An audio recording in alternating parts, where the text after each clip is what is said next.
Hey, what's up everybody? How are you guys doing today? If you're new here, my name's Tobias, and today what I have for you guys is a review of the Maonocaster E2, which is an entry-level podcasting interface. And some of you who are familiar with the brand Maono might notice that it looks very similar to the Maonocaster Lite, which I previously reviewed. However, right off the bat, it seems that the Maonocaster E2 offers some features that the Maonocaster Lite did not, such as the ability to plug in a XLR cable as well as a 1/4-inch instrument cable, and the E2 also supplies phantom power. The Maonocaster E2 looks like it's going to be going for $99 for the interface itself, or $169.99 for the interface with the microphone and the stand, which is the one that I have. As of the time that I'm recording this video, it looks like the E2 is not yet available on Amazon,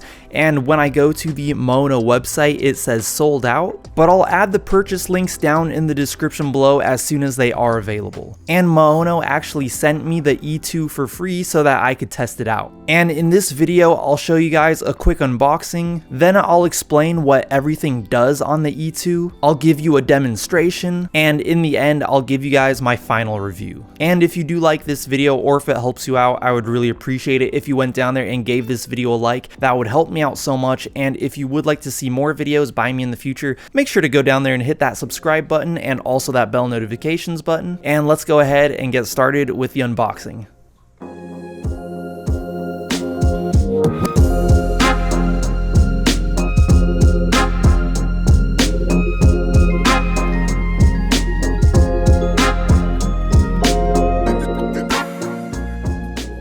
As you can see here, it comes with the microphone, which is the Maono PM320, which is actually a microphone that I've already owned for quite a while. And I actually really like it, and it is a XLR condenser microphone. It comes with a pop filter and shock mount, a desk stand for the mic, a XLR cable, earbuds, the user manual, USB cable, 2 TRRS cables, and the Maonocaster E2 podcasting interface itself. The mic stand is easy to put together and it is height adjustable, and the angle of the mic can also be adjusted. Now I'll just give a brief overview of all the buttons, switches, inputs, and outputs on the E2. First, there is a XLR input which can receive phantom power if you push the 48-volt phantom power button on the E2.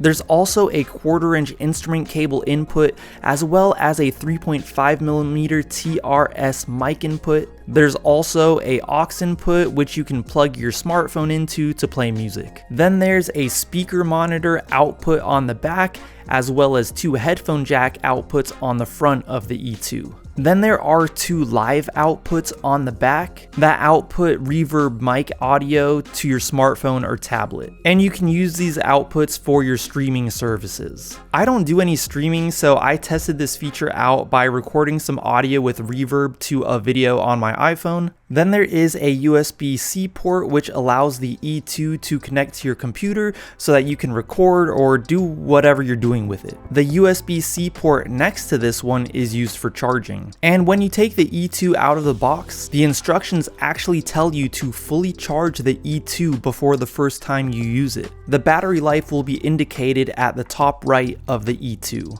And the funny thing is that if you don't charge the E2, it won't actually work properly. When I first took it straight out of the box, I plugged it straight into my computer and tried recording with it, and the E2 would just turn off after a minute or so of use. I assumed that it would draw power through the USB port on my computer when I have it connected, but that's not actually the case. You actually do need to charge it up. If we take a look at the front of the E2, there are 6 small knobs at the top. The left 3 are EQ and they only seem to affect the microphones. The Inst knob controls the input gain of the 1/4-inch instrument cable jack. And the pitch knob will actually change the pitch of your voice through both microphones, which is actually my favorite feature of the E2. And the monitor knob will change the volume for the headphones and also the monitor speaker output. The large aux knob on the left controls your aux gain, and the large output knob on the right controls your output volume. All the volume levels are shown visually on the center of the console. The ABC buttons are used to record samples up to 1 minute in length, and the loop button to the right can be used to loop these samples. The other 8 buttons below are used to record samples up to 20 seconds long.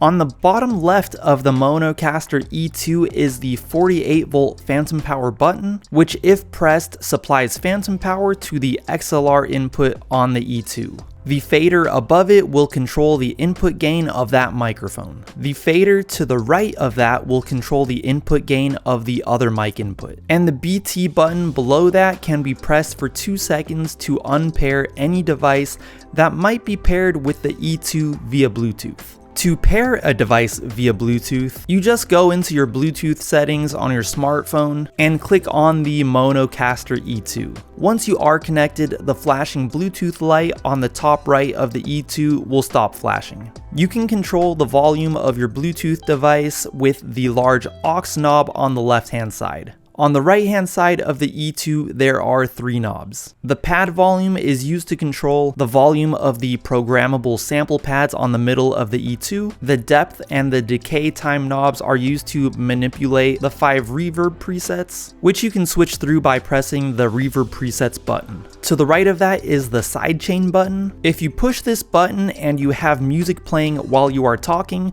the volume level of the music will duck down every time you talk, which is really cool. If you push the music only button, the E2 will attempt to remove the vocals from the music that you are playing, leaving only the instrumental track. If you push the dry wet button, the output will only receive the dry mic signal. Everything else will be bypassed. And the loop back button actually confused me a bit. The instructions say that if you push this button, it allows you to record the system audio through the USB cable. However, I was able to do this with or without pressing the loop back button. Maybe I'm missing something there, I don't know. And the denoise button filters out background noise. So that's what everything does on the E2. Let me go ahead and do a demonstration for you guys. Okay guys, so for this part of the video, I'm recording using the Maonocaster E2. I have my GoPro recording the Maonocaster so you guys can see exactly what I'm pressing. Right now, I'm using the included microphone that came with the E2. So as you can see here, I have the 48 volt phantom power turned on. I'm monitoring the audio using the included earbuds, and I'm recording into Logic Pro X on my computer. And over here, I have a different condenser microphone. This is the condenser microphone that came with the Maonocaster Lite. It does not require phantom power, and I have it plugged into the second mic input, which does not receive phantom power. So I'm going to go ahead and turn down this mic and switch over to that mic. So I'm turning this one off. Check, check, check. And now I'm using the second mic. And as you can see right here, the volume level is being indicated on the E2. And I'm just going to go ahead and switch back over to the first microphone. So I'm going to turn this one down. And I'm going to switch back over to this mic, and there, that should be good right there. I also have my guitar plugged into the instrument jack. So let me go ahead and show you guys that real quick.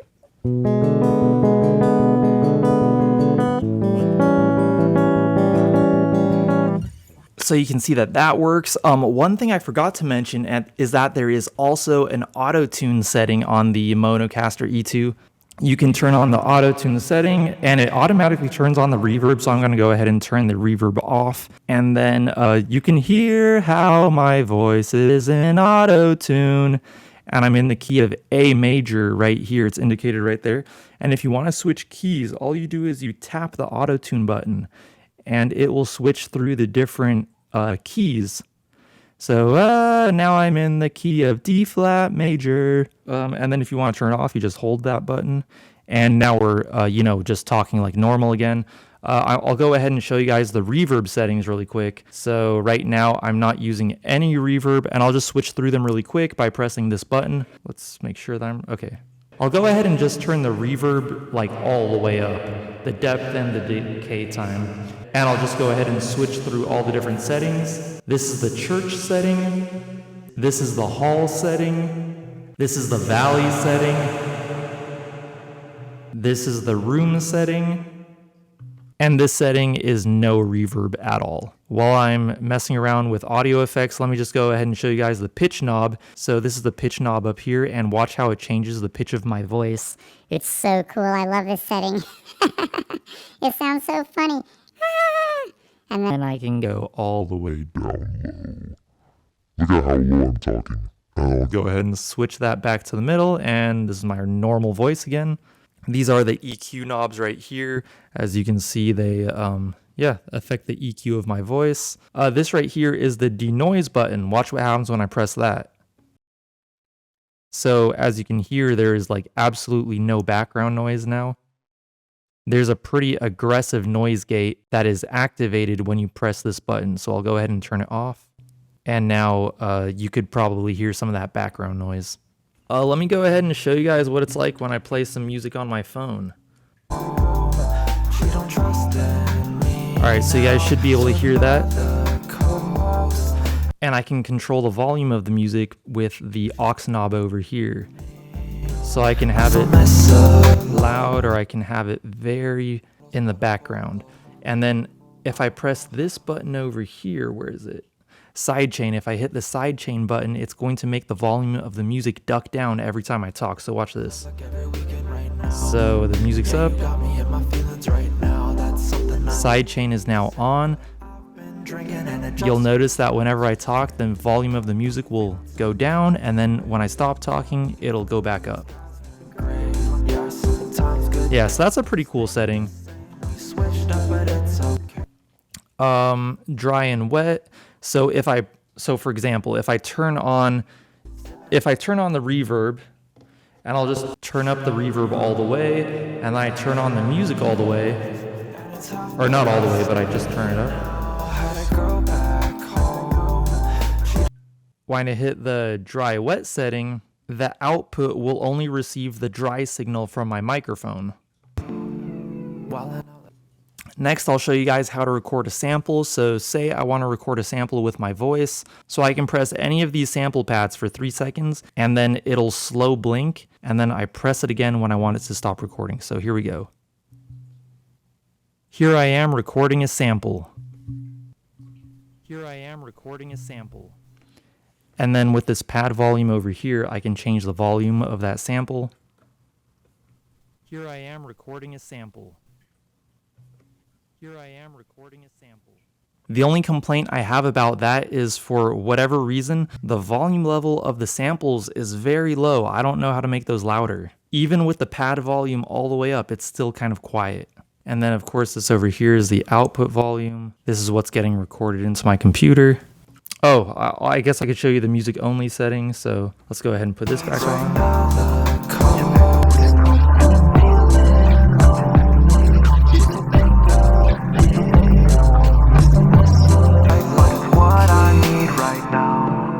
So I mean, as you can tell, it doesn't work very well. Like, it attempts to remove the vocals from a track. With some tracks, it's gonna work better than others, but I mean, for the most part, I don't think it works that well, to be honest. Alright guys, so when it comes down to my final review of the Maonocaster E2, I don't think it's bad. I think it has a lot of great features. I like how this model supplies phantom power, and that you can plug a XLR cable into it, and that it also has that instrument cable jack. I think those are great features that the Maonocaster Lite did not have. However, there are still a few things that I wasn't that crazy about. First of all is that the audio quality that it picks up, it for something just doesn't sound 100% clean about it. I'm looking at the Maonocaster right now, my levels are not peaking. I'm looking at Logic Pro, my levels are not peaking. But for some reason, the audio sounds like it's clipping, and it has a little bit of distortion to it. So the audio doesn't sound 100% clean. The other thing is that there is that issue with kind of like a little bit of background noise. It's not terrible, but I kind of wish it wasn't there. Actually, right now I have the denoiser on. Let me go ahead and turn that off. Yeah, so I don't know if you guys could hear that, but there is a slight noise floor that is being caused by the Maonocaster. The PM320 is a microphone that I am quite familiar with, and that noise floor does not come from this microphone. I believe it is coming from the Maonocaster itself. The denoise button is a quick and dirty way to kind of fix that problem, but I feel like it's very aggressive and it might make your voice sound a little bit unnatural. But it's good that the option is there. And then the only other criticism that I have is that when you're monitoring the audio, there is kind of a noticeable delay. Like I'm talking about like a delay of like milliseconds between what you say and what you hear in your headphones. It's not a big delay, but it is kind of noticeable. It's kind of annoying. I feel like this should be more of a direct monitoring kind of situation. So I mean, yeah, if they could fix those 3 problems, you know, the problem with the noise floor, the audio sounding like it's clipping, and then the delay while you're monitoring the audio, I think this would be a great product. Although having said that, you know, this thing is going for $170. For an interface with this many features, I don't think that's bad, but at the same time, I would like to see just higher audio quality. And I feel like it's just not quite there. But anyways, guys, I would love to hear what you guys think. Let me know down in the comments below. Do you agree with me? Do you disagree with me? If you have any questions, feel free to ask me down in the comments below as well. And if you did like this video or if it helped you out, I would really appreciate it if you went down there and gave this video a like. That would help me out so much. If you would like to see more videos by me in the future, make sure to go down there and hit that subscribe button and also that bell notifications button. If you'd like to follow me on Instagram, I'll go ahead and put my handle right here. It's @YT_Tobias. And I'll talk to you guys in my next video. Peace!